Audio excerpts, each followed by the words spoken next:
In front of me is Black Shark Pad 7, and today I would like to show you how you can change default apps.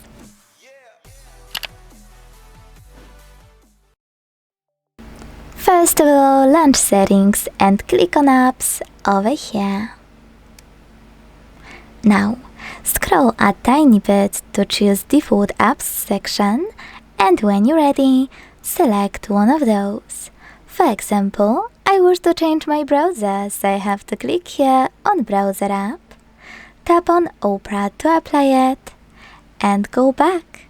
So when I do that, as you can see, my default app has changed. Thanks so much for watching. If you enjoyed this video, leave a like, comment, and subscribe. Bye!